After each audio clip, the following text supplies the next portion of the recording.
같이 잠깐 기도 먼저 드리겠습니다.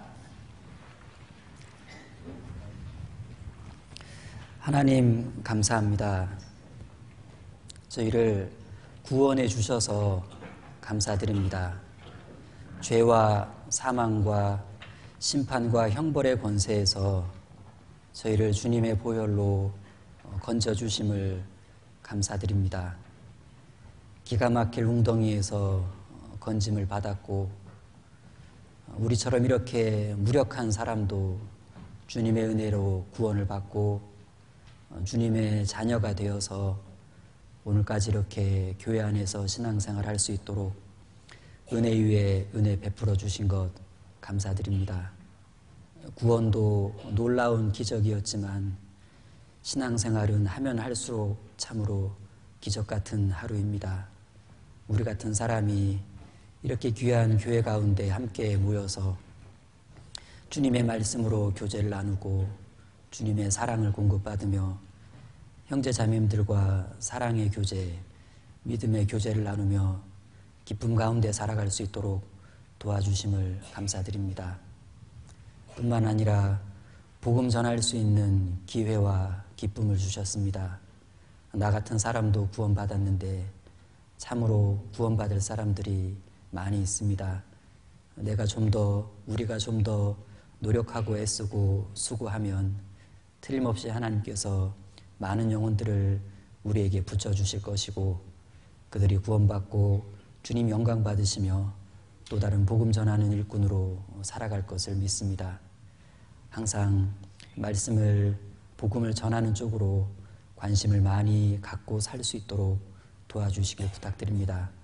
우리 각 사람의 신앙이 늘 예수님을 깊이 생각하는 신앙이 될 수 있도록 도와주시고 항상 인생의 모든 해답을 십자가 아래에서 찾을 수 있도록 우리를 늘 그리로 인도해 주시기를 부탁을 드립니다. 이제 가까이에 집회들이 준비되고 기다리고 있습니다. 청년의 집회, 그리고 낮전도 집회, 그리고 은장의 집회가 계획되어 있습니다.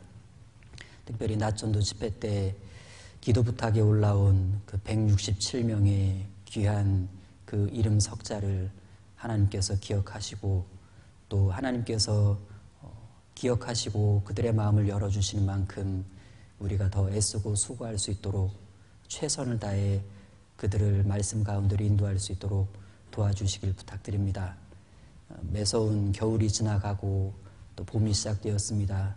공주 수양관에서 소망관 건축이 한창 진행 중입니다. 그 건축의 모든 과정들이 솜씨 있게 진행이 되고 알뜰하게 건축이 되어서 이번 학예 수양회 때 참으로 많은 영혼들이 그곳에서 복음 말씀을 듣고 진리를 깨닫고 기뻐할 수 있도록 도와주시고 공사가 막바지에 이르는 만큼 끝까지 안전하게 진행될 수 있도록 도와주시고 우리가 전국 차원에서 진행되는 공사인 만큼 수양관 사업인 만큼 많은 기도로 동참할 수 있도록 도와주시길 부탁드립니다. 오늘 함께 상고하는 말씀 가운데 각 사람에게 주시는 말씀들을 찾을 수 있도록 도와주시고 그 말씀이 우리 삶의 힘이 되고 위로가 될 수 있도록 도와주시길 부탁을 드립니다. 오늘의 모든 일정들 자비하신 주님의 손길에 부탁을 드리며 주 예수님 이름으로 기도드립니다. 아멘. 네, 성경 찾겠습니다. 마가복음 5장입니다. 신약 성경 마가복음 5장입니다.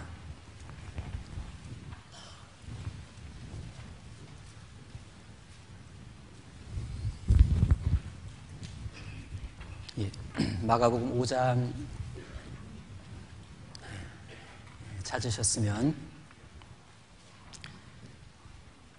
5장은 이렇게 진행이 됩니다. 예수님을 만난 한 사람의 이야기입니다.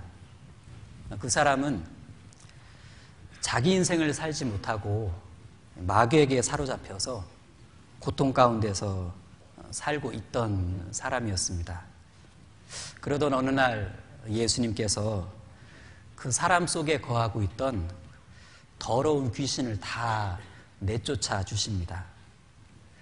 이제야 비로소 온전한 새로운 삶을 살 수 있게 된 이 사람은 예수님께 딱 한 가지 요청을 하게 됩니다.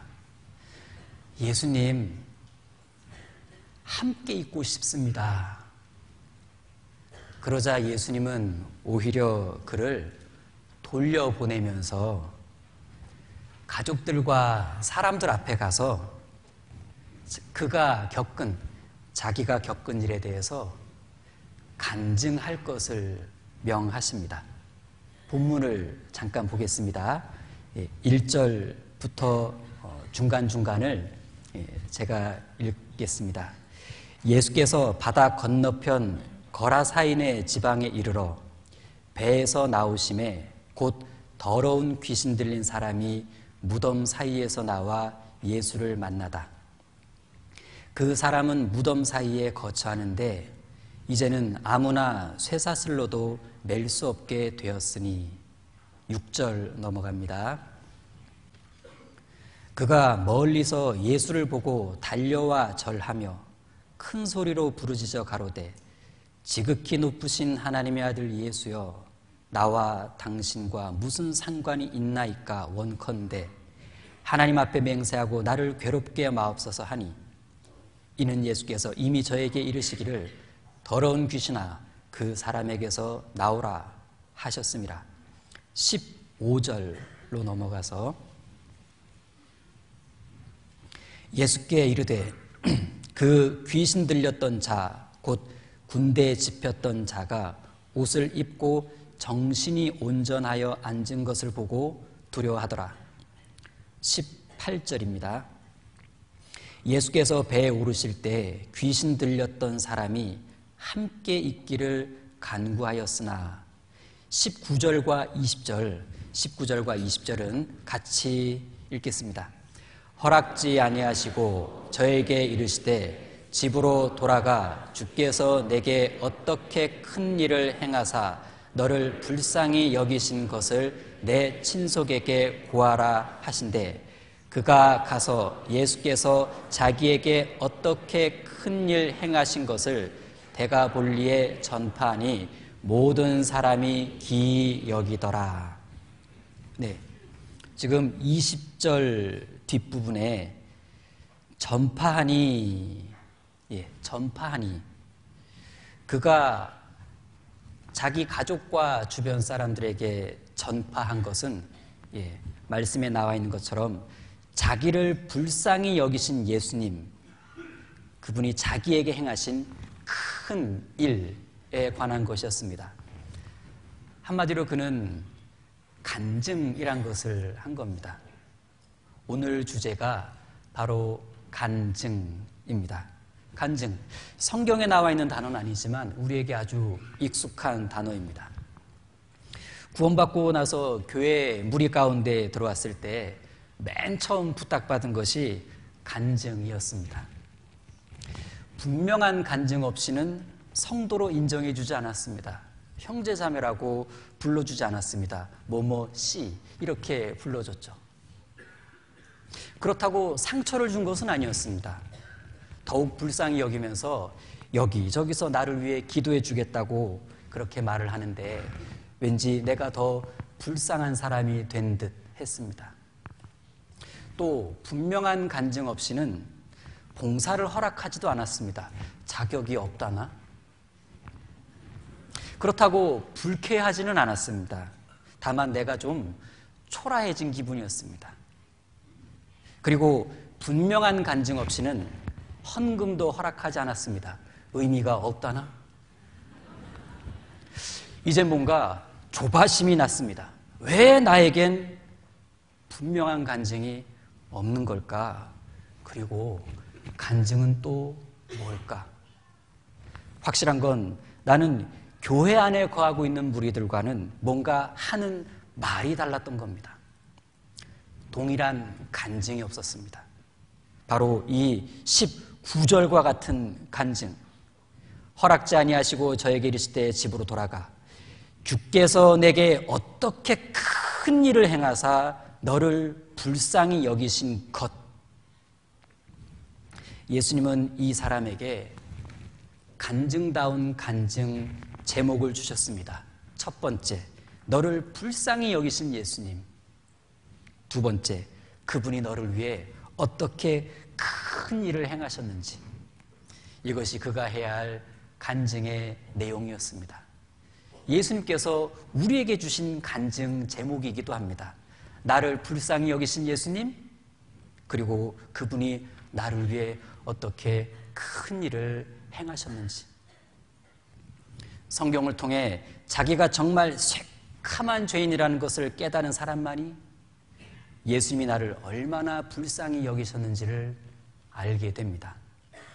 하나님 앞에 정말 제대로 죄인으로 서봐야만 비로소 무력한 자기를 위해 큰 일을 행하신 십자가의 예수님이 그때 보이게 돼요. 그리고 피가 믿어집니다. 구원이 이루어집니다. 그때 입이 터져요. 말문이 열립니다. 말다운 말을 하게 됩니다. 예수님 피를 통한 영원한 속죄가 자기에게도 이루어졌음을 말할 줄 알게 되죠.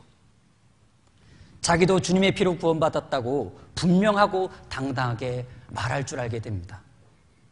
누가 얘기해보라고 부탁하지 않아도 입이 근질근질해서 먼저 이야기합니다. 죄, 죽음, 십자가, 피, 용서, 이런 단어들이 술술술 나오기 시작합니다. 이제 비로소 분명한 간증, 동일한 간증, 구원 간증을 하더라 하는 겁니다. 그러자 교회 식구들이 막 악수해 줍니다. 막 축하도 해주고 박수도 쳐줍니다. 좀 멋쩍었지만 기분은 꽤나 좋았습니다. 이렇게 해서 그의 인생의 첫 번째 간증이 시작된 거예요. 이제 그는 가장 사랑하는 가족들에게 달려갑니다. 찾아갑니다. 천국 갈 수 있게 된 그 구원의 기쁨을 전하면서 말씀 좀 들어보자고 권합니다. 전도하기 시작한 겁니다. 화려한 성경적인 지식이 있어서 전도한 것이 아니라 분명한 경험이 있어서 전도하게 된 거예요. 마가복음 5장의 주인공처럼 말이죠. 시간 가는 줄 모르고 가족들 앉혀놓고 자기 이야기를 하는데 그건 자신의 대담함이 아니라 나의 대단함이 아니라 예수님의 대단함에 관한 거였습니다. 그는 그렇게 간증을 한 겁니다. 가까운 사람 중에는 나의 이런 간증을 통해서 말씀을 듣겠다고 나서는 사람들이 나타나기 시작했어요. 정말 신기한 일이었습니다. 확실한 경험, 분명한 간증, 확실한 증인의 말에는 힘이 있다라는 말씀이 사실이었던 거예요. 물론 주님께서 도와주셔서 되는 일이지만 간증이 계기가 된 것 또한 분명했습니다. 이렇게 구원 간증은 전도의 시작이 되었습니다. 어느 날 가지는 나무에 붙어 있어야 한다라는 포도나무의 비유 말씀을 배우게 되면서 어떻게든 교제 가운데 붙어 있으려고 애쓰게 되었습니다. 신앙생활의 큰 부분이 교회 생활, 교제 생활이 되었습니다. 교제로 마련된 모임에 참석할 때마다 나에겐 간증의 기회가 주어졌습니다. 돌이켜보면 그때 우리가 무슨 말을 했는지 잘 기억나진 않지만 형제 자매들의 간증과 크게 다르지는 않았던 것 같습니다. 그렇게 신앙의 연수가 더해지면서 교제에서의 간증은 계속되었습니다. 익숙해지기 시작했습니다. 그러던 어느 날 이런 궁금증 하나가 올라옵니다. 근데 간증이 뭐지? 새삼 이런 질문을 하는 자기 자신에 대해서 좀 당황스러웠을지도 모릅니다. 누군가 나에게 물어봅니다. 저 근데 그거 알아요? 간증이 정확히 뭐예요? 얼굴이 빨개졌을 수도 있고 그런 건 목사님께 여쭤봐야지 라고 발을 뺐을 수도 있습니다. 보통은 자기가 알고 있는 선에서 간증의 의미를 말해줍니다. 그렇게 말하면서도 개운치는 않았어요. 구원받자마자 구원 간증부터 해온 내가, 신앙의 평생을 간증하면서 살아온 내가 간증의 의미를 똑부러지게 자신 있게 대답하지 못하다니, 어쩌면 그래서 나는 그동안 신앙생활 동안 간증 아닌 간증을 덜어 했었는지도 모르겠다. 자, 이제 이 모든 것을 뒤로 하고 오늘 이 시간 간증이 무엇인지에 대해서 좀 살펴보고자 합니다. 여러분, 간증이란 뭘까요? 느낌은 있지만 말은 잘 안 나오죠. 저는 개인적으로 간증이 무엇인지를 기독교 용어집이나 누가 해주는 개념 정의를 통해서 알게 된 것은 아니었습니다. 그냥 교제 가운데서 자연스럽게 이해하게 되었습니다. 아, 저렇게 말하는 것이 간증이구나. 어느 날 저보고 간증해 보라고 했는데 간증이 무엇인지를 알아서 한 것은 아니고 다른 분들 따라서 비슷하게 했더니 간증 잘해줘서 고맙다고 박수까지 쳐줬어요. 아, 이런 게 간증인가 보구나 느낌이 왔습니다. 그래서 저도 이제 모임을 인도하게 되었을 땐, 자, 아무개 형제님, 아무개 자매님 간증 부탁드립니다 했습니다. 그랬더니 그분들도 꽃잘 잘 하더라라는 거예요. 간증이란 것을. 그렇게 교제 문화 속에서 간증이 무엇인지를 대략 이해하게 되었습니다. 그러던 어느 날 딱히 뭐라고 정의 내리기 어려운 이 간증의 의미가 너무 궁금해졌습니다. 그래서 좀 쉽게 이해해보고 싶어서 그냥 국어 사전을 펼쳐봤습니다. 그랬더니 이렇게 나와 있었습니다. 자신의 종교적 체험을 고백함으로써 하나님의 존재를 증언하는 일, 더 어려워졌어요.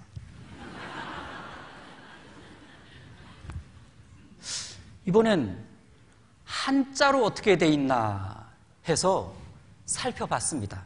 간증은 한자니까 한 글자가 눈에 확 들어왔습니다. 저는 지금까지 간증의 그 간이 사이 간자라고 생각했습니다. 그래서 구원받은 형제 자매님들 사이에서 신앙적인 이야기를 나누는 것이 간증이라고 생각을 했습니다. 그런데 큰 충격을 받았습니다. 간이 긴장되네요. 중요한 말 하려니까. 죄송합니다. 네.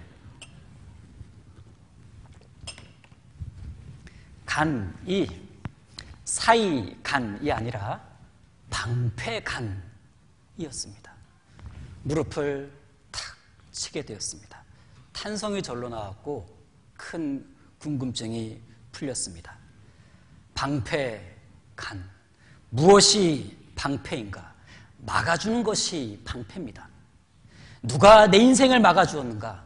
하나님이십니다. 죄와 사망과 심판과 형벌의 권세로부터 나를 막아주신 하나님. 그렇구나. 하나님이 방패시구나. 나의 방패. 또 나의 신앙생활 중에 겪었던 수많은 위기와 어려움, 그때마다 무슨 일이 있었는가? 하나님이 막아주셨어요. 고난의 한복판에 있을 때에도 최악의 상황을 막아주셨습니다. 나의 방패. 늘 교회 안에 붙어있게 해주셔서 있을 수 있는 외로움과 좌절, 무엇보다 실족을 막아주셨습니다. 또 무엇이 방패입니까? 보호해주는 것이 방패입니다. 누가 내 인생을 보호해 주었는가? 하나님이십니다.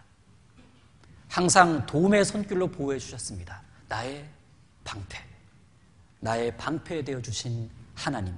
나는 이런 하나님을 그리스도인의 교제 가운데서 증거합니다. 증인으로서. 그리고 자랑합니다. 우리 하나님이 최고시라고. 이것이 바로 간증입니다.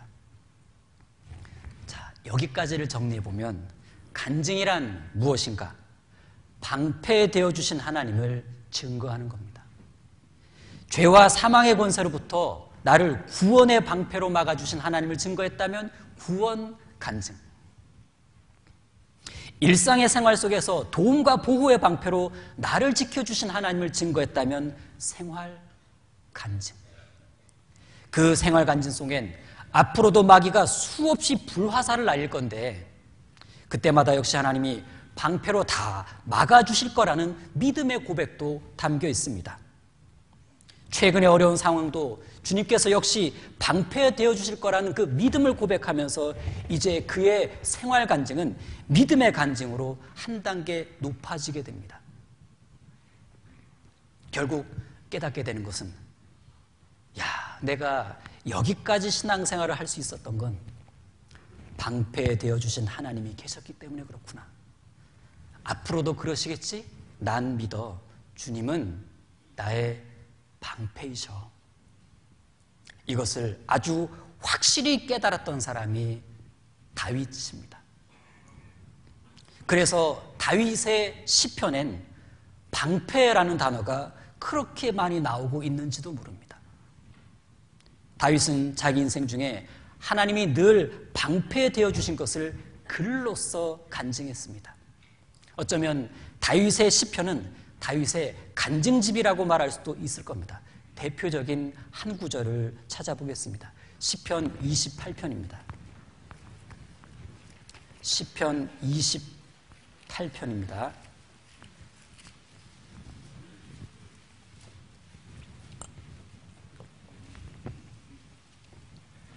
(28편) 7절입니다. 28편 7절 같이 읽겠습니다. 여호와는 나의 힘과 나의 방패시니 내 마음이 저를 의지하여 도움을 얻었도다. 그러므로 내 마음이 크게 기뻐하며 내 노래로 저를 찬송하리로다. 여호와는 나의 힘과 나의 방패시니 내 마음이 저를 의지하여 도움을 얻었도다. 다윗은 지금 하나님께서 자신의 방패가 되어주셨다고, 힘이 되어주셨다고 고백을 하고 있습니다. 마음에 큰 의지가 되었고 실제로 하나님으로부터 큰 도움을 받았다고 고백을 하고 있습니다. 그래서 기뻐하며 노래하고 있는 장면입니다. 그러므로 내 마음이 크게 기뻐하며 내 노래로 저를 찬송하리로다. 내 마음이 크게 기뻐하며, 이건 믿음이 없이는 안 되는 일이에요. 자기에게 일어난 일을 믿음으로 바라보고 믿음으로 해석하지 않으면 결코 방패되어 주신 하나님을 확신하면서 이렇게 크게 기뻐하는 건 불가능합니다. 이렇게 믿음으로 드린 이런 기쁨의 노래를 뭐라고 하느냐? 간증이라고 합니다.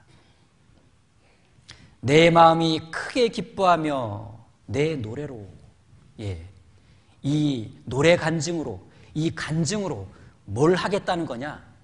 하나님을 찬양하겠다는 거예요. 저를 찬송하리로다. 저를 찬송하리로다. 여기서 아주 중요한 한 가지를 알게 됩니다.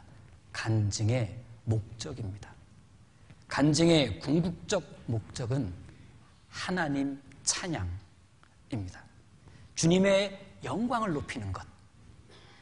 그래서 간증이 방패되어 주신 하나님을 증거하는 것이다 라고 했을 때 그 하나님을 증거한다는 건 하나님을 더욱 하나님답게 높이겠다라는 뜻입니다.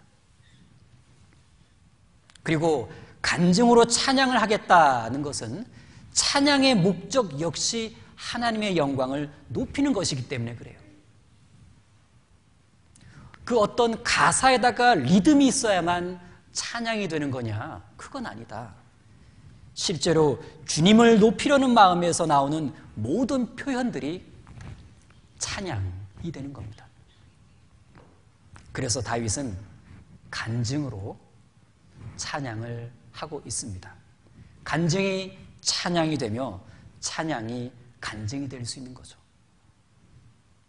자, 이 시편의 전체적인 느낌은요, 찬송시입니다. 시편의 주제가 뭐냐? 할렐루야입니다. 할렐루야. 할렐루야, 여호와를 찬양하라 라는 뜻이죠. 이런 시편엔 다윗의 찬송시가 참 많은데 결국 간증이 많은 겁니다. 그건 다윗, 그가 방패되어 주신 하나님을 누구보다도 많이 체험했다라는 말이기도 하죠. 그도 그럴 것이 다윗의 인생은 워낙 어려움과 위험이 많았습니다. 수많은 위협과 집요한 공격이 끊이질 않았는데 그런 그에게 만일 하나님께서 철저하고 충분한 방패가 되어주시지 않았다면 다윗은 견딜 수도 살아남을 수도 없었을 겁니다. 그렇게 다윗은 방패되어 주신 하나님을 누구보다도 많이 경험했을 뿐만 아니라 그런 하나님을 너무나 증거하고 싶었던 사람입니다. 증거하고 싶다. 하나님은 그것을 선하게 여기셨습니다. 그래서 시편의 기록을 허락하십니다. 이렇게 기록된 시편을 잘 살펴보면 시편엔 하나님과 연관되어서 사용된 방패라는 단어가 무려 21개 구절에서 언급이 됩니다. 다윗이 사용한 단어지만 실제로 성령께서 다윗을 빙자하여 말씀하신 단어입니다. 하나님은 자신을 우리의 방패로 소개하셨습니다. 아주 반복적으로. 그건 이 단어가 우리가 꼭 알아야 할 우리를 향한 하나님의 마음과 능력을 충분히 담고 있기 때문입니다. 바로 방패 되시는 하나님. 그리고 이 방패라는 단어로 사용되지는 않았지만 방패 되시는 하나님을 표현한 것도 아주 많습니다. 예를 들어 이런 단어들이죠. 반석, 요새, 바위, 산성. 방패와 흡사하죠. 이런 단어들이요 한꺼번에 나와 있는 한 구절을 찾아보겠습니다. 시편 18편입니다. 18편 2절입니다. 시편 18편 2절 같이 읽겠습니다. 여호와는 나의 반석이시오 나의 요새시오 나를 건지시는 자시오 나의 하나님이시오 나의 피할 바위시오 나의 방패시오 나의 구원의 뿌리시오 나의 산성이시로다. 반석, 요새, 바위, 그리고 방패, 그리고 역시 산성. 다 보호와 도움을 상징합니다. 이곳은 또한 가장 안전한 피난처라고 말씀하고 있는데 59편 보시겠습니다. 59편 가장 안전한 피난처 59편 16절입니다.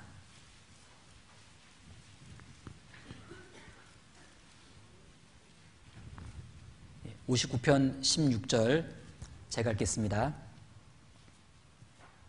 나는 주의 힘을 노래하며 아침에 주의 인자하심을 높이 부르오리니 주는 나의 산성이시며 나의 환난 날에 피난처 시민이다.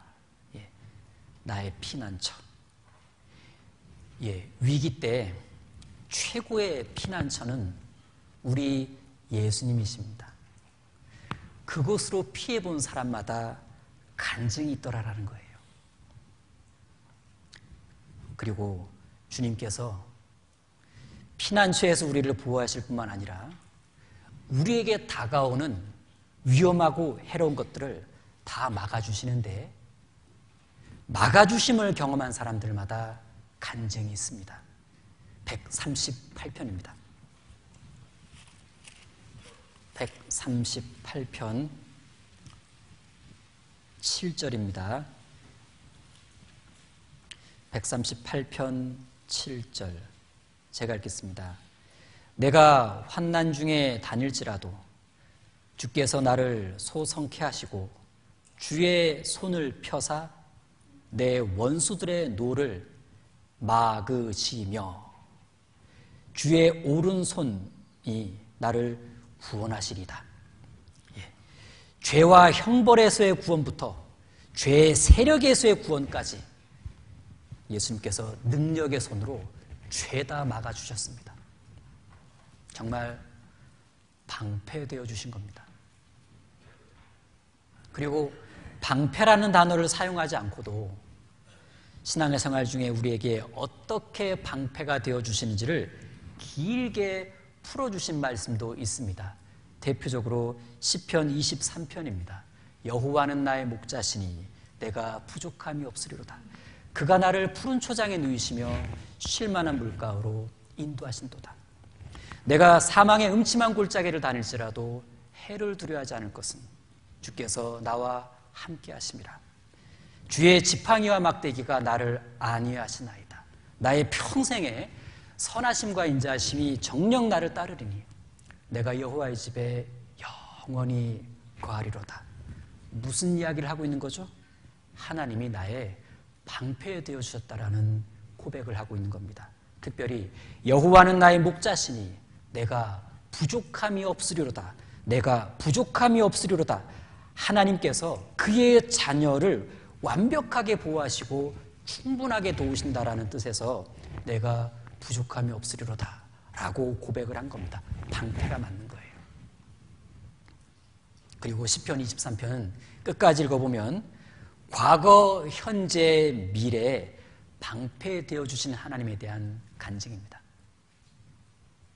자, 여기까지를 간단하게 정리를 해보면 간증이란 무엇이냐? 사전적 의미로는 자신의 종교적 체험을 고백함으로써 하나님의 존재를 증언하는 일이라고 딱딱하게 말씀드렸죠?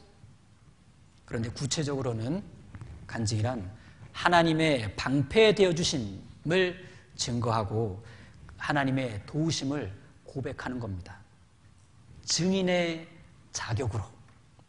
그리고 이러한 간증은 곧 찬양이 된다는 것.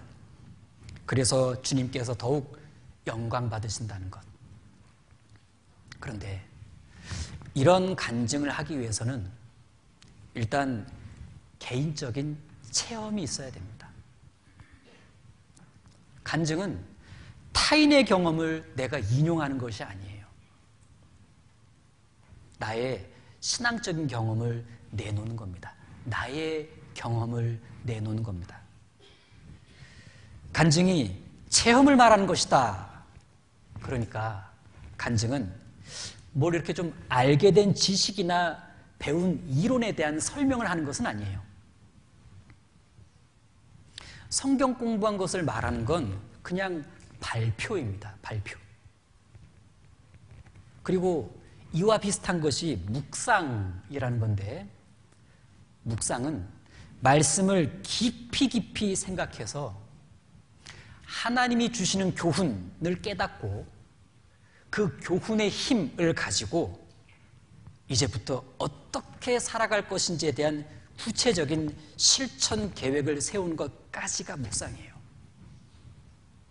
그러니까 묵상한 것을 나누는 것은 묵상 교제라고 하지, 이것은 엄밀하게 말하면 간증은 아닌 거죠. 물론 간증 중에 공부한 것이 살짝 들어갈 수도 있고 묵상한 것이 약간 들어갈 수 있지만, 일단 간증은 방패되어 주신 하나님에 대한 개인적인 체험을 내놓는 겁니다. 그래서 간증은 확실히 하나님의 은혜와 관련돼 있어요. 경험된 하나님의 은혜.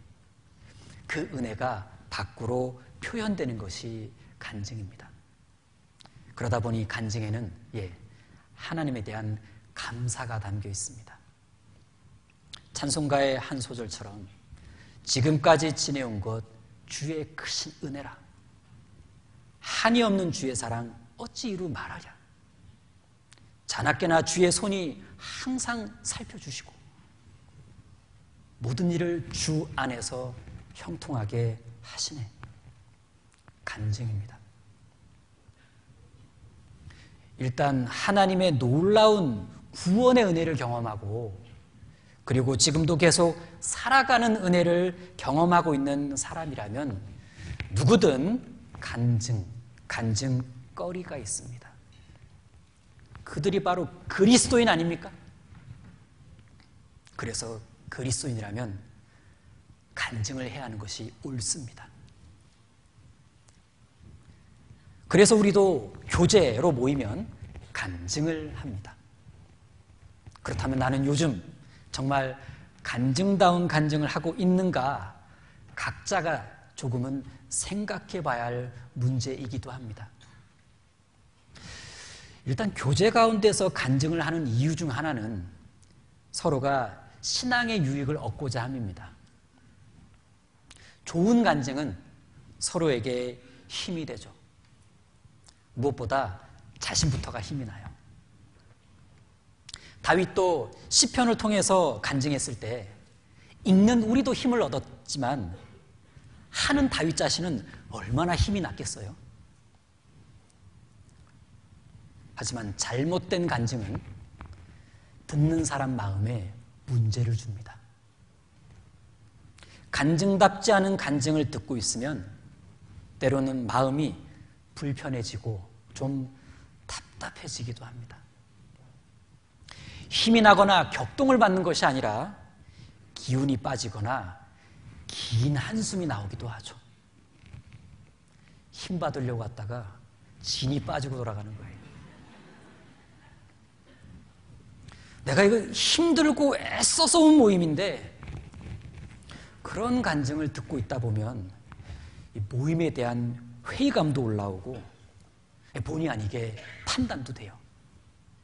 심할 땐 다음 모임 와야 되나? 오지 말까? 이런 마음까지 갈 수도 있다고는 하네요. 자, 그렇다면 이쯤에서 문제 하나를 내보겠습니다. 좀 어려울 수도 있어요. 맞다, 아니다로 답하시오. 첫 번째 문제. 구역모임, 조모임에서 자기 신세 타령이나 넋두리를 한참 늘어지게 이야기하는 것은 간증다운 간증일까요? 간증다운 간증이 아닐까요? 쉽게 대답 못 하시겠죠? 네, 물론 너무 힘들고 그러면은 위로받고 싶어서 모임 때 내놓을 수 있습니다. 내놓을 수는 있어도 간증으로 인정해 주기는 좀 어렵죠. 방패되어 주신 하나님을 경험한 이야기를 하기에도 부족할 시간인데 그 귀한 시간에 자기 하소연을 하고 있다면 좀 아쉬운 부분이 있는 거예요. 더군다나 그리스도인만이 거룩한 주님의 교제에 참여할 수 있는 그 어떤 자격증이 있습니다. 그리스도인만이 교제에서 간증할 수 있는 간증 자격증이 있는데 이 자격증을 가지고 신세를 한탄하고 인생을 비관하면서 푸념과 한탄을 쭉 늘여놓는다면 자격증이 좀 아깝죠. 자, 이런 간증을 내놓는 진짜 이유가 무엇일까? 정말 간증거리가 없어서냐? 아니요. 간증거리가 없어서가 아니라 간증을 몰라서 그래요. 사실 간증거리 없는 사람은 없습니다. 우린 24시간 365일 하나님의 도우심과 보호하심 속에서 살아가고 있는 것이 틀림없거든요. 어제 하루를 무사히 보냈다면 하나님이 어제 24시간 방패 풀가동해 주신 거예요. 오늘 아침 신호등 몇 개를 통과해서 이곳에 무사히 오셨다면 하나님이 나를 얼마든지 해칠 수 있는 교통신호 위반 차량을 막아주시고 음주운전 차량이나 졸음운전 차량도 막아주셨기 때문에 그렇습니다. 방패되어 주신 거예요. 그런 일들이 평소에는 별거 아닌 것 같지만 막상 사고가 나거나 괜히 힘든 하루를 보내고 나면요 엄청 생각나요. 야, 하나님 생각이 많이 납니다. 하나님이 늘 나의 방패가 되어주셔야 한다는 것을 절감하게 됩니다. 아이들 학교 보낼 때는 어떻고요? 돌아오리라는 보장이 없어요. 하나님이 방패가 되어주시지 않으면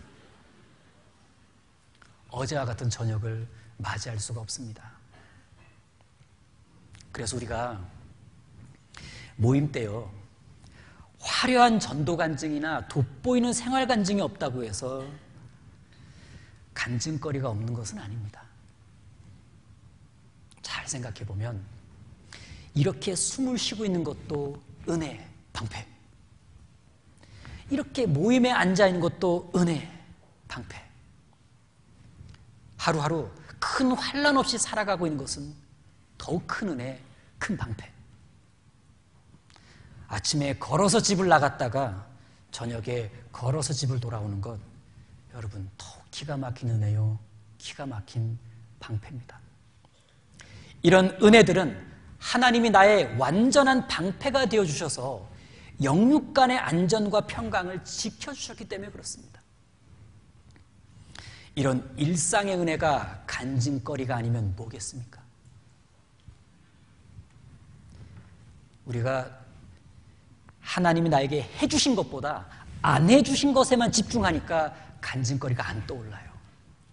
뭘 해주셨지? 누구든 하나님의 은혜와 하나님이 해주신 일에 대해서 잘 생각하고 감사거리를 생각하다 보면, 그런 것들을 수시로 생각하다 보면 그에겐 간증거리가 수두룩할 수밖에 없어요. 왜? 내 주변엔 온통 하나님의 방패 투성이잖아요. 자, 이제 두 번째 문제. 모임에 가셨을 때 간증 부탁을 받잖아요. 간증 부탁을 거절하는 경우도 있습니다. 간증 부탁을 거절하는 것은 아름다운 겸손일까요? 아름답지 않은 겸손일까요? 문제가 헷갈리죠? 구원을 받은 사람이라면 사실은 누구나 다 간증을 하고 싶어 합니다.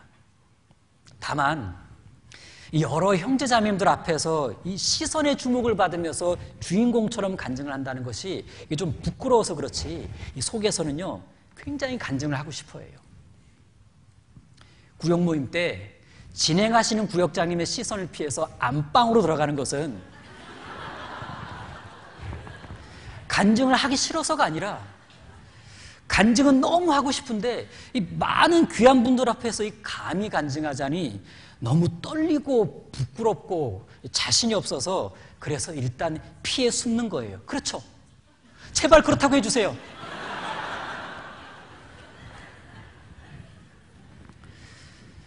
여러분, 그리스도인은 간증에 대해서는 자신 있어 해야 돼요. 이건 교만이 아닙니다. 담대함이 있어야 된다는 얘기예요. 왜 그래야 할까? 이쯤에서 우린 간증의 핵심 하나를 짚고 넘어갈 필요가 있습니다. 과연 간증은 누구에게 하는 것이냐? 여러분, 간증 누구에게 하시죠? 1차적으로는 형제 자매들 앞에서 하는 겁니다.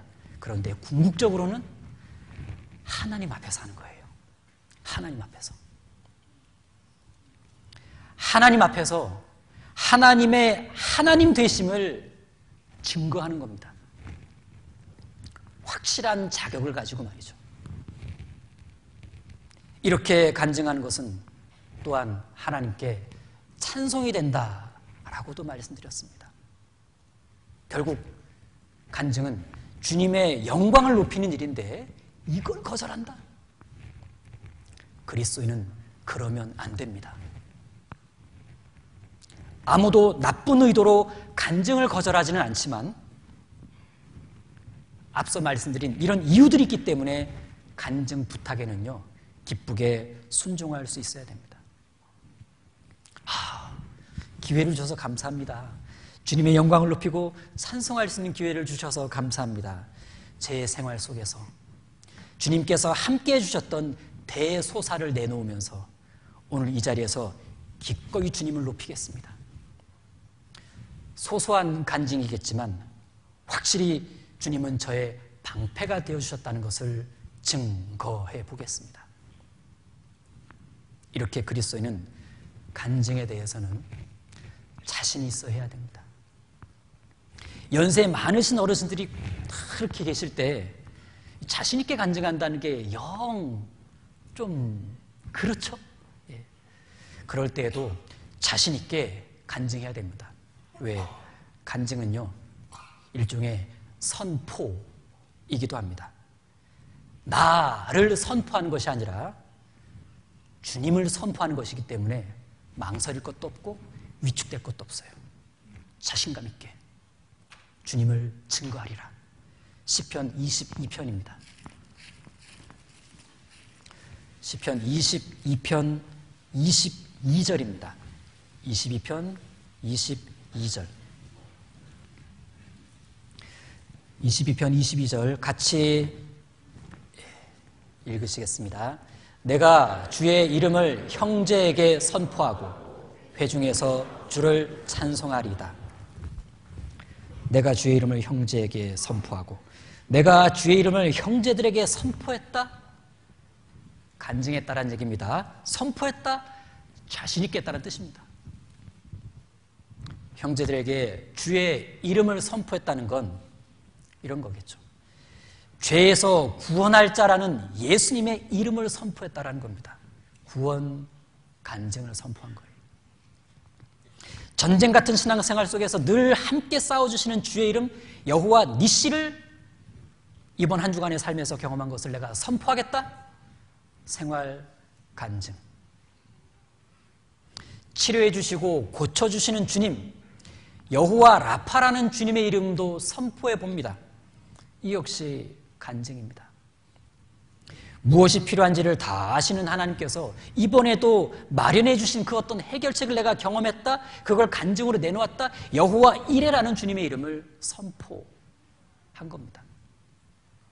무엇보다 아직도 풀리지 않는 그 많은 문제들, 내가 그걸 안고 살아가고 있는 중에도 신앙의 평강만큼 지켜주시는 샬롬의 하나님의 이름을 선포해 봅니다.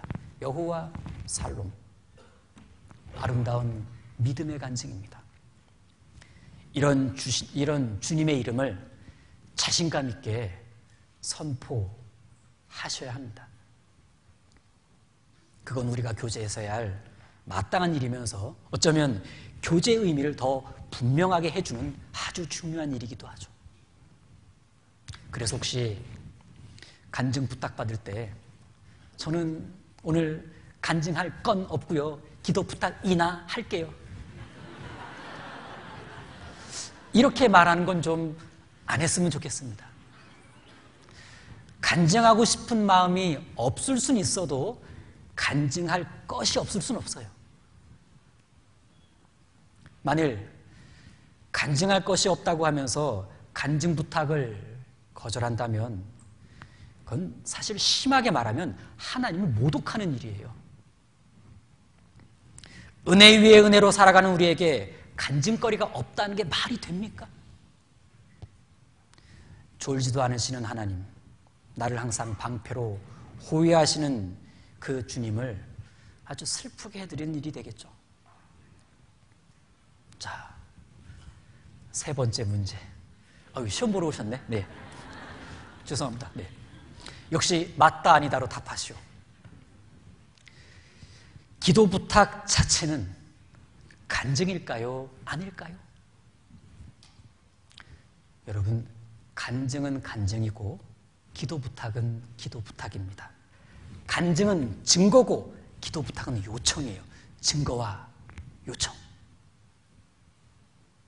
간증은 하나님에 대한 경험을 증거하는 거고, 기도 부탁은 도움을 구하려고 기도를 요청하는 겁니다.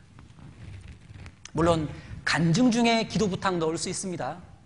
그리고 기도 부탁 중에 간증 넣을 수 있는데, 그래도 간증과 기도 부탁은 어느 정도 구분된다는 것은 좀 알아둘 필요는 있죠. 자, 그럼 간증의 핵심 하나를 마저 정리하고 넘어가 보도록 하겠습니다. 자, 간증은 누구에게 하는 것이냐? 1차적으로는 형제자매들 앞에서 하는 거라고 말씀드렸습니다. 이때 그 간증은 형제자매들에게 기쁨과 감사, 어떤 힘이 됩니다. 그리고 간증은 불신자 앞에서도 할 수 있어요. 믿지 않는 자들 앞에서도 간증을 할 수 있는데, 그때 이 간증 자체가 전도가 돼요. 전도가. 시편 66편을 보십시오. 66편 16절입니다.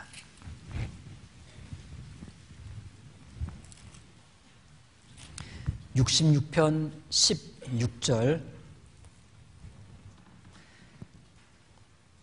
같이 읽으시겠습니다. 하나님을 두려워하는 너희들아 다 와서 들으라. 하나님이 내 영혼을 위하여 행하신 일을 내가 선포하리로다. 하나님을 두려워하는 너희들아 다 와서 들으라. 하나님이 내 영혼을 위하여 행하신 일을 내가 한번 선포해 보겠다. 자기를 구원하신 예수님을 선포하겠다라는 얘기겠죠.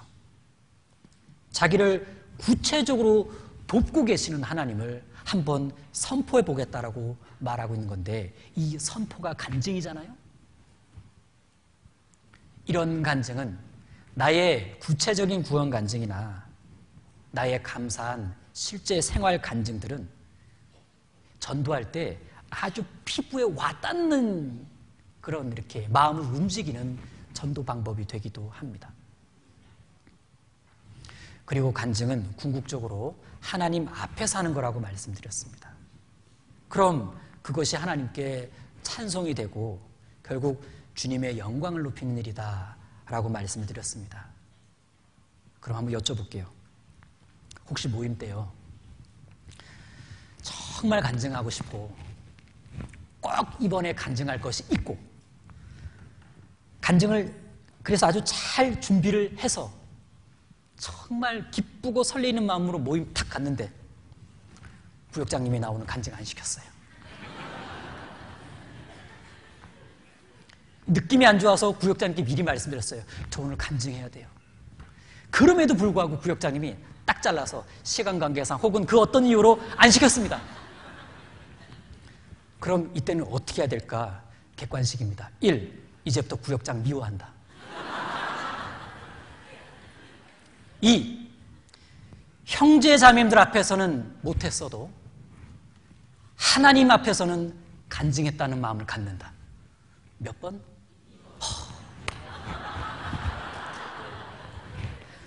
만약 1번이라고 하신 분 있다면 오늘 끝나고 상담 받으셔야 돼요.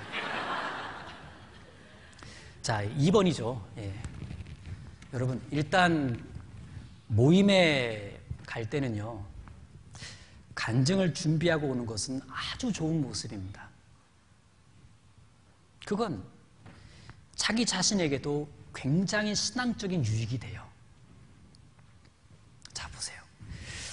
그간 한 달 동안 있었던 일 중에 이렇게 회상하면서 특별히 내가 모임에서 좀 증거하고 싶은, 좀 방패되어 주신 하나님을 이렇게 한번 좀 추려봅니다.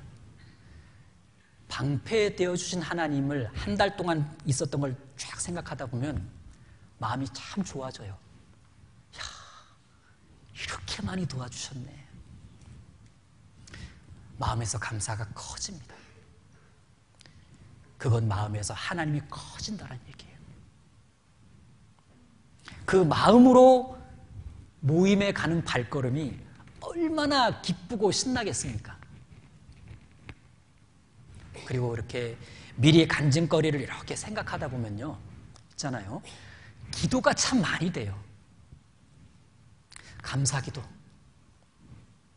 계속 은혜를 구하는 기도, 주님을 여전히 신뢰하는 기도, 어떻게든 주님께 더 믿음으로 나아가고 싶다라는 그런 기도가 간증을 준비하다 보면 올라온다는 얘기예요.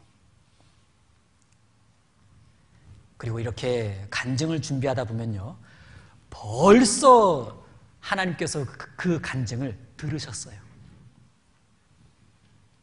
나는 간증 준비하면서 가장 먼저 주님께 간증했습니다. 그건 나만의 찬송이었고 주님은 내게서 직접 영광 받으신 겁니다. 1대1로. 비록 형제 자매 앞에서 간증할 기회는 얻지 못했지만 그래도 간증의 목적은 벌써 달성했습니다. 주님 영광, 주님께 찬송. 어떤 분은 이럴 순 없어. 나 2달 연속 간증 못했어. 이제부터 우리 조장 진짜 미워할 거야. 그래서 집에 돌아가서요 막 서운하다고 카톡 보내요. 그건 너무 어린 신앙입니다. 이래야 되겠죠? 괜찮아 주님께서 이미 다 들으셨어. 이건 어른 신앙이에요. 혹시 모임에서 내가 진짜 심혈을 기울여서 간증을 하고 있는데 누가 내 간증 안 듣는 것 같아. 막 간식에 손을 대는 것 같고 막 휴대폰 만지는 것 같고 심한 경우엔 졸고도 있는 것 같아요. 그때 막 간증하다 버벅대기 시작해요. 이럴 순 없어. 나의 이 귀한 간증을 저런 태도로 듣는다니. 참 이렇게 간증해놓고 나서도 한편이 속상해요. 그런데요, 속상해할 필요 없어요. 다윗은 누구에게 가장 많이 간증했습니까? 바로 하나님이에요. 하나님 앞에서 간증했습니다. 방패되어 주신 하나님을 하나님께 간증했다고요. 그건 곧 감사의 기도이기도 했고 그의 믿음의 기도이기도 했습니다. 하나님이 그걸 받으셨어요. 하나님이 기뻐하셨습니다. 아, 그런 거구나. 그래서 내가 모임에서 열심히 간증하고 있는데 누가 내 간증에 관심 없다고 해서 마음이 상해할 필요가 없습니다. 자, 지금까지 살펴본 이 간증의 종류를 좀 나눠보면 도움이 될 것 같습니다. 제가 임의로 나눠본 거예요. 이렇게 묵상하고 교훈을 받으면서 이렇게 간증을 일단 2종류로 나눠볼 수 있을 것 같습니다. 일단은 개인 간증. 예. 개인적인 방패되어 주신 하나님을 증거하는 거예요. 나의 일을 이야기하는 거죠. 예. 또 하나는 교회 간증일 겁니다. 교회 간증. 경우에 따라서는 우리 구역에서 있었던 일, 우리 교구에서 있었던 일, 우리 교회에서 있었던 일을 그런 교회 차원에서 있었던 간증거리를 간증해야 되는 자리도 있어요. 그건 보고가 아니라 간증인 겁니다. 교회 간증. 예. 자, 그러다 보니 그런데요. 개인 간증해야 될 시간에 교회 간증하는 분이 있고 교회 간증 부탁받았는데 개인 간증하고 내려오는 경우 있어요. 그러니까 이 타임이 개인 간증 타임인지 교회 간증 타임인지 이게 좀 그렇게 좀 잘 생각해서 하실 필요도 있죠. 듣는 분은 다 은혜롭게 들어요. 그런데 이제 모임과 교제의 목적에 따라서 때로는 개인 간증, 때로는 교회 간증 이렇게 좀 구분을 해볼 필요도 있다 이렇게 좀 생각이 들고요. 그 다음은 우리가 가장 먼저 시작했던 구원 간증, 그리고 생활 간증이잖아요. 그게 이 생활 간증에는 참 여러 가지 형태가 있을 텐데 간증은 방패되어 주신 하나님을 증거하는 거니까 생활 속의 방패의 유형들을 좀 나눠보면 도움이 좀 될 것 같습니다. 내 생활에 어떤 유형의 방패가 있을까?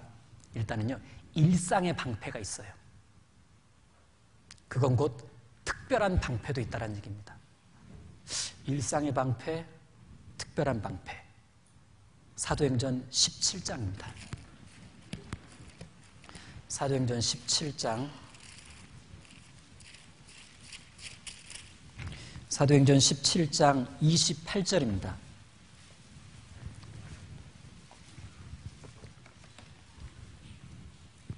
사도행전 17장 28절 같이 한번 읽겠습니다.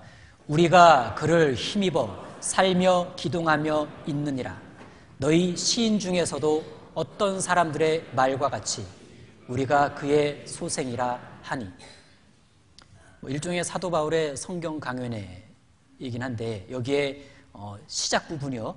우리가 그를 힘입어 살며 기동하며 있느니라. 살며 기동하며 있느니라.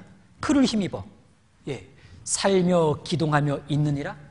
쉽게는 살며 움직이며 존재하고 있느니라라는 뜻입니다. 생활하고 거동하고 이렇게 존재하고 있는 것. 하나님의 보호와 도움 때문에 가능하다는 뜻인데 이렇게 일상이 유지되도록 하나님께서 방패되어 주고 계십니다. 그렇다면 일상의 방패로 생활하고 거동하고 존재하게 해주시는 이런 일상의 방패되어 주시는 하나님, 이런 하나님 덕분에 누리고 있는 일상의 반복은 결코 지루함이 아니라 놀라운 은혜라는 거예요. 살며 기동하며 있느니라. 뒤에 지루하다 이러시면 안 되죠. 살며 기동하며 있느니라. 야, 기적이네. 방패가 되어주고 계시는구나. 소소한 일상의 은혜들, 살며 기동하며 있느니라. 소중한 일상의 간증이 됩니다. 자, 일상의 방패, 또 하나 특별한 방패. 이스라엘 백성들이 애굽에서 10가지 재앙이 지나가는 것을 목격했습니다. 그때 자기들이 건재했어요. 야, 이런 재앙 속에서 우리가 보호를 받았네. 이건 특별한 은혜다. 특별히 보호해 주시고 막아주셨죠? 더욱 특별한 은혜는 멀쩡한 바다를 바람으로 가르시고 뻘 같은 바닥을 마른 땅으로 말려주셨으며 깊을 수밖에 없는 바다에 아예 다리를 미리 만들어 놓고 거기를 수레 끌고 짐승들과 함께 거의 200만 명이 다 통과하게 해주셨어요. 쫓아온 애국 군대가 다 몰살당했고 극적인 특별한 은혜입니다. 있죠. 인생 중에 극적인 은혜들, 특별한 은혜들, 큰 병, 큰 사고, 큰 경제적인 위기들, 그때마다 틀림없이 하나님의 개입이 있었습니다. 특별한 간증이 되는 겁니다. 자, 그래서 일상의 방패와 특별한 방패로도 생각해 볼 수 있고, 또 하나는 눈에 보이는 방패와 눈에 보이지 않는 방패, 이렇게도 생각해 볼 수 있을 것 같습니다. 눈에 보이는 방패? 이런 거겠죠. 이스라엘 백성들이요, 광야에서 생활하고 있을 때 하나님은 매일매일 눈에 보이는 만나를 내려주셨습니다. 눈에 보이는 방패로 먹을거리를 해결해 주신 거예요. 적당한 때는 메추라기 고기도 공급해 주셨죠. 낮에는 구름기둥, 밤에는 불기둥으로 늘 더위와 추위를 해결해 주셨습니다. 늘 이런 보이는 현상으로 이스라엘을 돌보셨고 위험을 막아주셨습니다. 그래서 그들은 하나님이 행하시는 보이는 은혜들에 대해서 간증을 할 수 있었습니다. 우리도 마찬가지죠. 그런데 정말 중요한 건 보이지 않는 방패도 있다란 얘기입니다. 대표적인 예 한 곳을 찾아보겠습니다. 민수기 21장입니다. 민수기 21장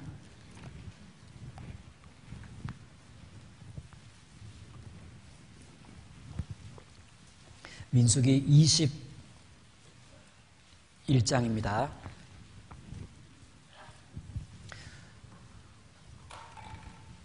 민수기 21장을 펴시고, 민수기 21장은 광야 40년 차, 거의 만 38년 차, 거의 광야 막바지입니다. 가나안 땅이 코앞에 있습니다.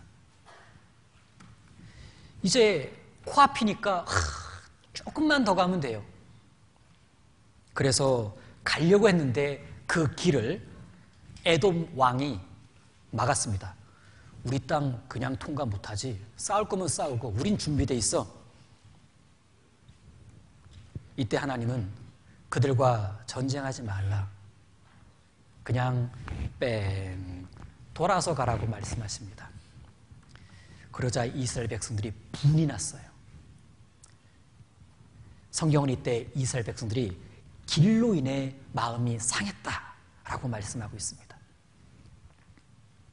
그런데 문제는 이스라엘 백성들이 이 길 문제를 트집 잡으면서 그간에 있었던 불만 하나를 꺼냈는데 그게 바로 만나를 악평하는 일이었습니다. 하나님은 이들이 40년 동안의 그 눈에 보이는 일상의 은혜, 기적 같은 만나 은혜를 악평하니까 40년 내내 있었던 눈에 보이지 않았던 일상의 은혜 하나를 다 거두셔요. 그래서 나타난 것이 불뱀이었습니다. 자, 여기 4절 보십시오. 제가 읽겠습니다. 백성이 호르산에서 진행하여 홍해길로 쫓아 에돔 땅을 둘러 행하려 하였다가 길로 인하여 백성의 마음이 상하니라. 백성이 하나님과 모세를 향하여 원망하되 어찌하여 우리를 애굽에서 인도하여 올려서 이 광야에서 죽게 하는고 이곳에는 식물도 없고 물도 없도다. 우리가 이 박한 식물을 싫어하노라 하매. 6절 같이 읽겠습니다.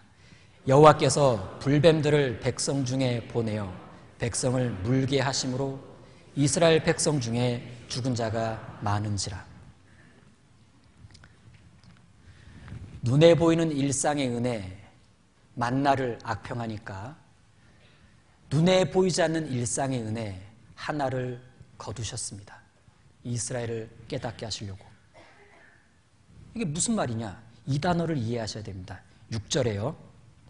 여호와께서 불뱀들을 백성 중에, 여기 보내어, 불뱀들을 백성 중에 보냈다. 보내어, 정확한 의미는 묶어두었던 것을 풀어주다라는 뜻입니다. 묶어두었던 것을 풀어주다. 지금까지 묶어두었던 걸 상황이 이러니까 그래? 그럼 안 묶지 뭐. 탁 풀어준 거예요. 묶여있는 걸 못 봤어요. 40년 내내. 묶어주신 은혜가 있었는데. 광야, 이 광야의 불뱀은요, 맹독성 불뱀이죠. 이 불뱀 서식지가 광야예요. 그러니까 상식적으로 이스라엘 백성들은 40년 내내 매일매일 10m 간격으로 불뱀 몇 마리씩 봤어야 돼요. 개 중에 많이 물렸겠죠. 그런데 신기한 건 성경 어디에도 이들이 광야 생활 중에 불뱀에 물렸다는 이야기가 안 나옵니다. 하나님이 막으신 거예요. 묶어두셨다고요. 눈에 보이지 않는 일상의 방패로 불뱀이 이스라엘 진영에 들어오는 것을 못하도록 항상 보호막을 치고 계셨어요. 안 보였을 뿐이지. 그런데 이스라엘이 눈에 보이는 일상의 은혜 만나를 악평하니까 눈에 보이지 않는 일상의 은혜 하나, 불뱀 차단 보호막을 거두십니다. 이스라엘을 깨닫게 하시려고. 우리에게도 이와 같은 일이 있을 수 있지 않습니까? 사실 많지 않습니까? 여러분, 보이지 않는 방패가 있는데 이것을 보기 위해서는 믿음의 눈이 필요해요. 믿음의 눈이. 그리고 우리가 교제에서 모임에서 이런 보이지 않는 하나님의 방패에 대한 증거를 많이 하고 싶다면 각 사람에게 꼭 필요한 것 한 가지가 바로 믿음입니다.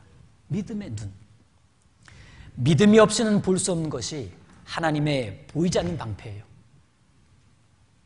믿음이 성장할수록 점점 보이는 것이 요 방패입니다. 우리가 주님을 더욱 의지하려고 할 때 우리가 말씀을 더욱 의지하려고 할 때 그때 믿음이 잘 자라는데 그러면서 보이지 않는 수많은 방패들이 보이기 시작한다는 사실. 우리가 더욱 십자가를 바라볼 때 주님의 그 보이지 않는 주님의 보혈의 능력이 지금도 우리를 막아주시고 건져주시고 그렇게 도우신다는 게 실감나게 믿어질 겁니다. 이렇게 믿어진 것들은 간증거리가 되고 이런 것들을 주님께 고백하게 될 때 형제 자매에게 선포하게 될 때 이 간증은 우리 모두의 찬양이 되고 우리 주님은 더욱 영광 받으실 거예요. 믿음이 간증을 만들고 간증이 믿음을 증거합니다. 자, 80 정도 되신 어르신의 간증입니다. 하필 전도 집회 때 다리를 다쳤어요. 전도하고 있는데 너무 속상하셨겠죠? 그런데 의사가 말하길 하마터면 큰일 날 뻔했다고, 이 정도이길 천만다행이라고. 그때야 비로소 주님께 죄송하면서도 감사했다고 합니다. 얼마든지 더 심하게 다칠 수 있었는데 여기까지만 다치도록 막아주셨다는 것을 알게 된 거예요. 그리고 그동안 이렇게 안전하게 살아온 일상의 삶 뒤에는 항상 보이지 않는 주님의 방패가 있었다라는 사실을 깨닫게 되었다고 합니다. 그리고 이런 간증을 구역 모임에서 할 수 있게 해주신 주님을 찬양한다고 간증을 하십니다. 참 멋지죠. 어떤 형제님은 1년에 운전하는 키로수가 7만 킬로래요. 7만 킬로. 감이 안 오신 분은 운전 안 하신 분이에요. 1년에 7만 킬로. 그분의 간증이 내가 수십 년 영업 활동을 했는데 매년 7만 킬로 이상을 타는데 이렇다 할 사고 한 번 안 난 건 하나님이 항상 보이지 않는 방패로 막아주셨기 때문이다 라고 간증을 합니다.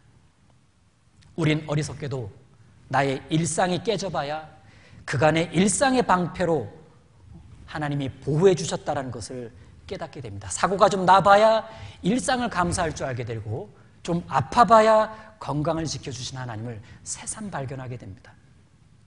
안전의 방패, 건강의 방패, 그렇게 나를 호위하고 계신 분이 바로 우리 주님이시라는 걸 우리는 그렇게 직접 경험하면서도 뒤늦은 간증을 하곤 합니다.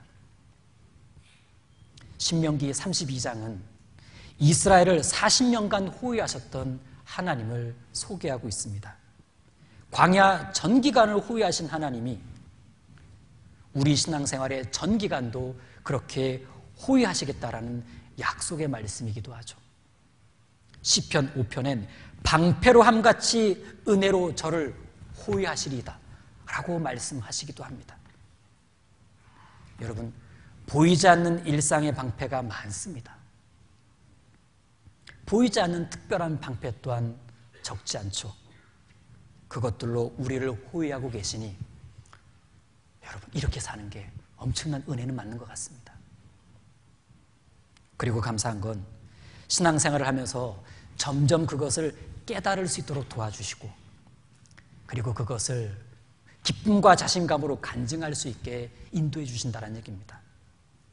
그건 나에게 점점 믿음의 눈을 더해 주신 건데 정말 감사한 일이죠. 이러한 고백은 주님께 찬송과 영광이 되고 형제 자매에게는 기쁨이 되며 나 자신에게는 믿음의 성장이 됩니다. 자, 구원 간증, 생활 간증, 이것도 있죠. 전도 간증. 생활 간증 중에 특별한 간증 하나가 바로 전도 간증입니다. 우리의 최대 사명이 전도이고 일상의 전도니까 전도가 사실 생활 간증입니다. 동시에 한 영혼이 죽고 사는 일에 관한 일이니까 그 가운데서 하나님이 도우시고 인도하신 것을 경험한 것이기 때문에 이건 아주 특별한 간증거리가 됩니다. 전도 중에 항상 방해와 위기가 있잖아요. 그때마다 하나님이 기가 막힌 방법으로 막아주셔서 말씀을 다 듣고 구원받는 영혼을 보게 되면 너무 기이한 광경입니다. 그리고 우린 그것을 정말 흥분된 마음으로 간증을 하죠. 이 전도 간증은 최고의 찬양이 되기도 합니다. 자, 이제 간증의 유익을 좀 생각을 해보겠습니다. 간증엔 어떤 유익이 있을까? 간증은 먼저 자기 자신에게 유익이 됩니다. 간증을 준비하다 보면 다소 이렇게 뭉뚱그려서 생각했던 주님의 사랑과 은혜가 점점 구체화되죠. 뭔가는 말해야 되니까. 그리고 간증을 실제 하면서 믿음의 고백의 기회를 얻게 된 거예요. 그러면서 믿음이 한 발짝 더 분명해집니다. 때로는 죄 가운데서 벗어날 수 있는 용기를 주기도 해요. 간증하다 보면 그런 것에서 벗어나고 싶다라는 결심을 하게 되잖아요. 그리고 내가 이러한 상황에서도 믿음으로 이겨나가고 싶다라는 의지를 주기도 합니다. 내가 간증을 하면서. 그리고 간증을 하면서 마음이 참 낮아지고 더욱 주님을 바라보고 의지하려는 그 어떤 힘도 올라옵니다. 간증은 그렇게 자기 자신에게 큰 유익이 됩니다. 그리고 이러한 간증은 형제 자매들에게도 기쁨과 교훈, 어떤 힘을 준다고 말씀드렸는데, 저런 간증 들으니까 정말 하나님이 살아계신 것 같다. 진짜 우리와 함께 하시는구나. 동일하신 하나님이시니까 나도 저와 같은 은혜를 입을 수 있겠구나. 이렇게 위로와 용기를 얻습니다. 믿음의 담력을 얻기도 하죠. 간증의 또 다른 유익은 믿지 않는 이들에게 하나님을 좀 더 현실적으로 실감나게 소개하는, 증거하는 기회가 됩니다. 그래서 어떤 간증들은 자연스럽게 전도로 이어지기도 하죠. 구원 간증만 전도로 연결되는 것은 아닙니다. 생활 간증 역시 전도할 때 아주 좋은 소재가 될 수 있습니다. 매일같이 아버지에게 천국 지옥만 이야기하던 딸이 오늘은 이제 할 거 없, 오늘 이제 얘기할 거 다 했다. 성경 지식도 바닥났고 어떡하지? 뭔가 얘기해야 되겠는데 그래. 최근에 있었던 하나님의 도우심을 그냥 편안하게 이야기했어요. 아버지가 눈이 떠지더라는 거예요. 그렇게 하나님이 도우시냐? 하고 말씀 듣는 쪽으로 엄청 관심이 생겼다는 얘기입니다.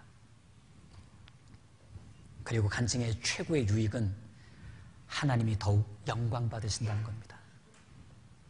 하나님이 우리를 위해 하신 일을 통해서 하나님이 더욱 높아지시게 돼요. 그래서 우리는 간증을 해야만 하지 않을까요?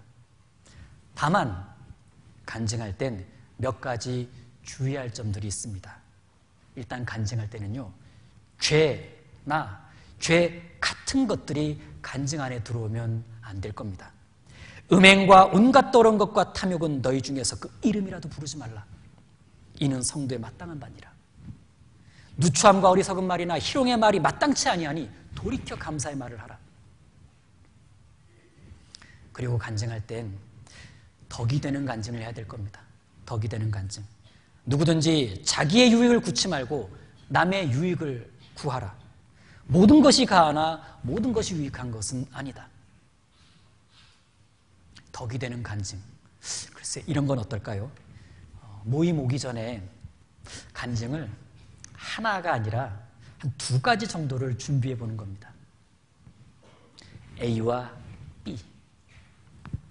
그래서 모임 딱 갔을 때 그날의 교제 분위기나 상황에 맞게 둘 중에 하나를 선택해서 간증을 하는 거예요. 어떤 간증은 그 간증 자체로만 보면 되게 은혜가 돼요. 그런데 앞에 간증한 분을 멋쩍게 할 수도 있어요. 심할 땐 그날 간증했던 모든 분들을 무안하게 만들 수도 있습니다. 그럼 분위기가 하나 되기 쉽지 않아요.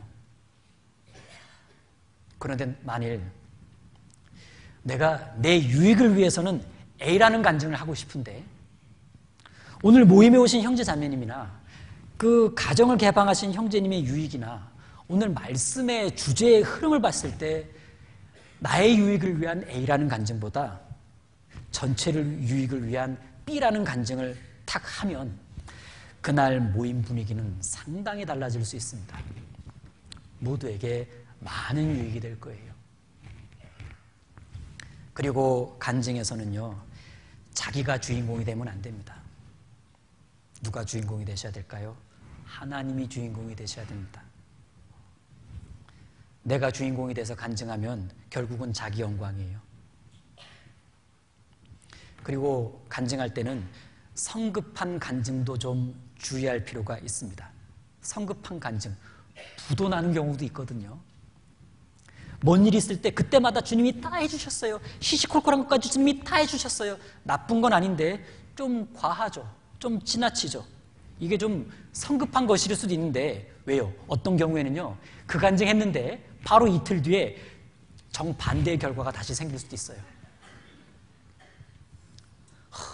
하나님이 이번에 A를 해주셨어요.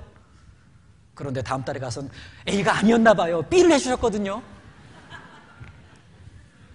그래서 경과를 좀 지켜본 후에 간증하는 것이 합당할 수도 있겠다라는 생각을 해봅니다. 그러다 보니 신앙이 성장한 분들, 그분들의 간증엔 절제가 있더라고요. 절제. 지금도 충분히 하나님의 도우심이라는 걸 이야기할 수 있는 상황인 것 같은데도 섣불리 내 생각과 방향으로 주님의 역사를 끼워 맞추려고 안 합니다. 상황을 좀 더 관망하면서 주님을 신뢰하려고 한다는 믿음의 간증을 하더라라는 겁니다. 자, 그리고 이 간증을 한다고 하면서 불평불만을 말하면 안 될 겁니다. 그건 간증이 아니잖아요. 험담도 간증은 아닐 겁니다. 그게 무슨 주님의 방패예요. 그리고 자기가 한 간증에 대해서는 책임을 질 줄 알아야 돼요. 감사하다고 간증했는데 돌아서서는 또 불평.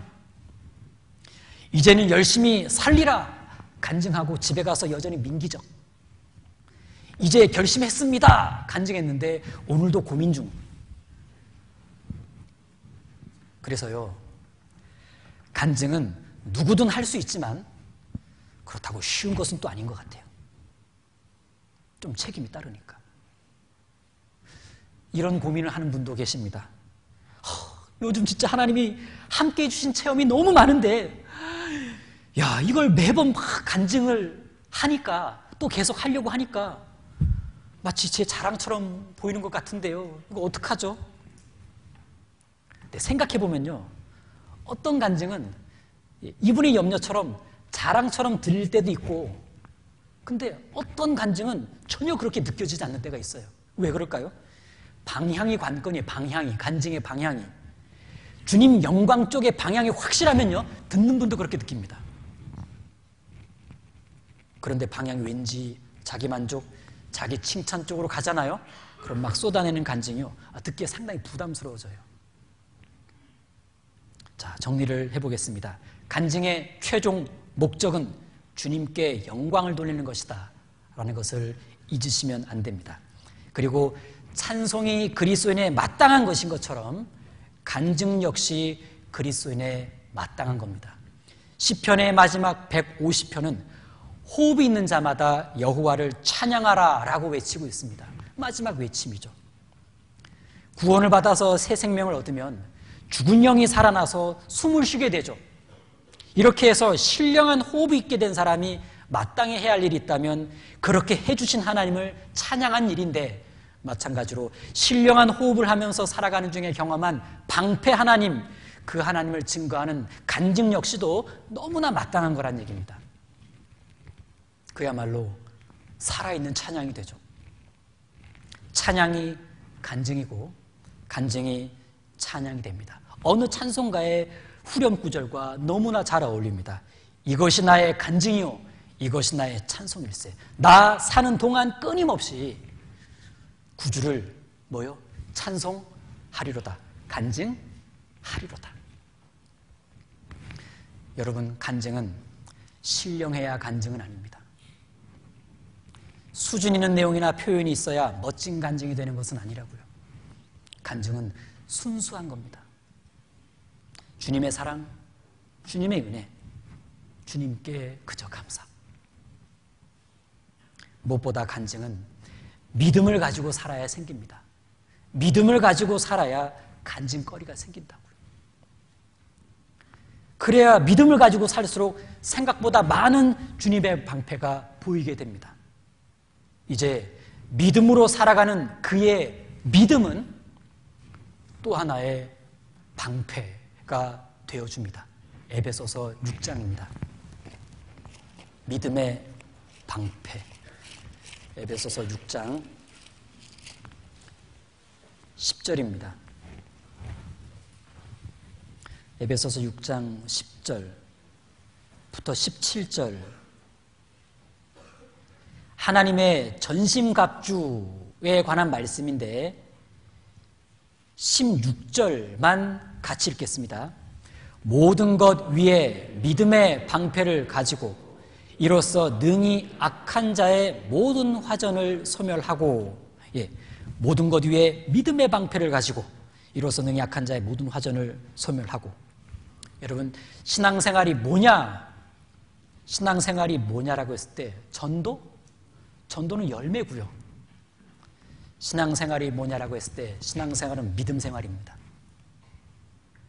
믿음을 통해 얻은 구원, 그래서 시작된 신앙생활, 그 역시 믿음을 통해서 이루어집니다. 주님을 온전히 바라보고 의지하는 그 믿음을 지키고 믿음을 따라 사는 것이 신앙생활인데, 문제는 마귀예요. 마귀가 우리의 신앙을 무너뜨리려고 합니다. 16절에 모든 것 위에 믿음의 방패를 가지고 이로써 능히 악한 자의 모든 화전이라는 것이 있죠. 악한 자는 마귀이고 그가 불화살을 날립니다. 무엇을 겨냥한 거냐? 우리의 신앙을 겨냥한 거예요. 우리의 신앙을 무너뜨리기 위해서 의심의 불화살을 날리고 죄의 불화살을 날리고 두려움의 불화살을 날리는데, 이 불화살에 맞지 않기 위해서는 방패가 있어야 합니다. 그 방패가 믿음의 방패예요. 믿음의 방패. 모든 것 위에 믿음의 방패를 가지고 이로써 능히 악한 자의 모든 화전을 소멸한다. 즉, 확실하고 견고한 믿음이 있어야 마귀의 불화살을 막아낼 수 있다. 그게 방패다. 믿음의 방패. 마귀가 못 날리게까지는 할 수 없어요. 마귀는 어떻게든 계속 우리를 향해 불화살을 날릴 겁니다. 하지만 막아낼 수는 있다. 능히 막아내자면 단단한 믿음의 방패가 있어야 됩니다. 그러자면 믿음이 지금보다는 더욱 성장해야 될 텐데, 어떻게 믿음이 성장할까? 원리가 딱 하나잖아요. 믿음은 들음에서 나며, 믿음은 말씀을 통해 성장하고 견고해집니다. 말씀을 깊이 묵상하는 것이 깊이 있는 믿음으로 나아가는 것입니다. 말씀을 항상 묵상하는 것이 항상 믿음 가운데 서 있는 것이 돼요. 이렇게 해서 튼실해진 믿음은 성능 좋은 방패가 되어 주어서 어떤 마귀의 화전도 막아낼 겁니다. 결국 오늘 두 종류의 방패에 대해서 살펴본 겁니다. 방패 되어주신 하나님, 그리고 나의 믿음의 방패. 이 둘을 합치면 방패 되어주신 하나님을 믿는 그 믿음이 나의 믿음의 방패가 되어줄 겁니다. 이것을 삶에서 늘 경험하면서 그것을 때때마다 증거한다면 그거야말로 진정한 간증입니다. 여러분, 믿음이 간증을 만들고 간증이 믿음을 증거합니다. 마지막으로 생각해 볼 건, 여러분, 은혜는 보답하는 것이 마땅합니다. 말로만 은혜에 감사하다고 고백할 것이 아니라 삶에서 보답으로 나아야 될 거예요. 그건 우리의 고백의 이 말로 그냥 간증으로 그 감사를, 은혜를 하는 것으로 딱 그치는 것이 아니라 삶이 간증이 되어야 될 것을 의미합니다. 여러분, 우리는 간증을 해야 됩니다. 그리고 간증하는 사람답게 살아야 되겠죠. 우리의 간증은 입에서 나와서 삶으로 나타나는, 삶으로 간증하는 그리스도인이 되어야 하지 않겠습니까? 여러분, 삶으로 간증을 합시다. 사는 것이 더 멋진 간증입니다. 기도하고 마치겠습니다. 주님, 감사합니다. 오늘 간증이라는 주제로 말씀 여러 곳을 상고할 수 있도록 기회를 주신 것 감사드리고 귀한 형제자매님들 각 사람의 마음에 각인에게 필요한 말씀과 교훈들이 심기우고 새겨질 수 있도록 도와주시고 앞으로 더욱 간증의 삶을 살아가는 우리 보기에도 아름답고 주님 보시기에도 귀한 그런 간증의 삶을 살아갈 수 있도록 도와주시길 부탁드립니다. 우리 형제자매님들 각 사람과 가정에 늘 평안을 주시고 주님을 위해 살아가려고 할 때 주님께서 모든 것을 함께해 주시고 도와주시길 부탁드립니다. 우리를 늘 사랑하시는 예수님 이름으로 기도드립니다. 아멘.